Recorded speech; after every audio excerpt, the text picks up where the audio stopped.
السلام علیکم۔ بات ہے کوے کی۔ وہ ایک جنگل میں رہ رہا تھا، اپنی زندگی میں بڑا انجوائے کر رہا تھا، اپنی زندگی نہایت خوش و خرم کے ساتھ گزار رہا تھا۔ جو پاتا کھا لیتا اور آرام سے رات میں کسی پیڑ پر جا کر سو جاتا تھا۔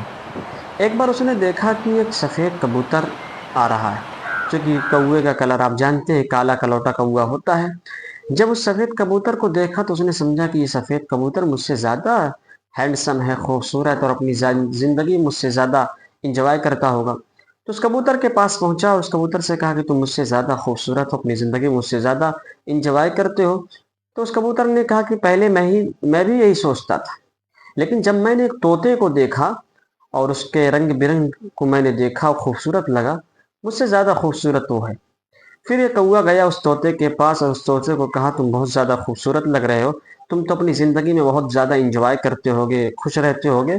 تو طوطے نے بھی کہا کہ پہلے یقیناً میں سمجھتا تھا، میں اپنی باڈی کو دیکھتا تھا، مجھے بڑا اچھا محسوس ہوتا تھا، لیکن جب میں نے ایک مور کو دیکھا کہ اس کے رنگ مجھ سے زیادہ ہیں اور وہ لوگوں کے انجوائے کا باعث بن رہا ہے۔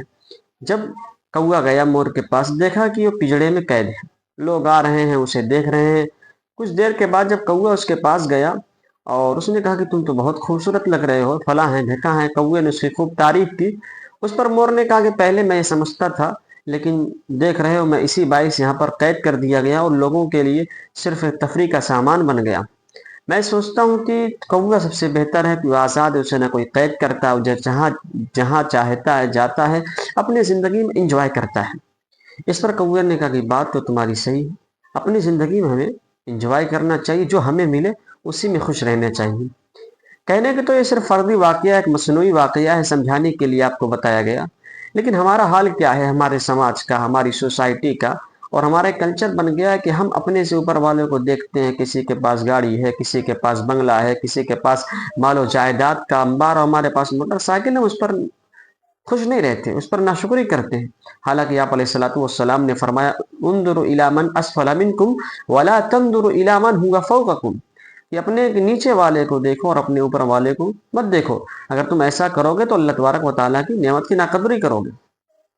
اس لیے ہمیں جو اس دنیا میں ملا ہے، ہمیں جو کچھ حاصل ہے، ہمیں اس میں انجوائے کرنا چاہیے، اس پر اللہ تبارک و تعالیٰ کا شکر ادا کرنا چاہیے کہ اللہ نے جو ہمیں عطا کیا ہے، جو دیا ہے، وہ کسی نعمت سے کم نہیں ہے۔ قرآن نے فرمایا کہ لئن شکرتم لازیدنکم، اگر تم شکر کرو گے تو اللہ تبارک و تعالیٰ مزید دے گا۔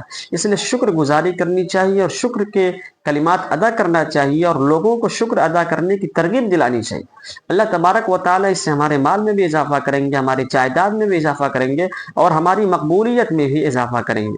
جب ہم شکر کرنے کی عادت ڈالیں گے تو اللہ تعالیٰ مزید دیں گے، لیکن جب ہم ناشکری کریں گے، نعمت کی ناقدری کریں گے، تو جو کچھ ہماری نعمتیں اللہ تبارک و تعالیٰ نے ہم کو نعمتیں دی ہے وہ ہم سے چھن سکتی ہیں۔ اس لیے ہر حال میں اللہ کا شکر ادا کیجیے، خوش رہیے، خوشیاں بانٹیے اور اپنی زندگی میں انجوائے کیجیے۔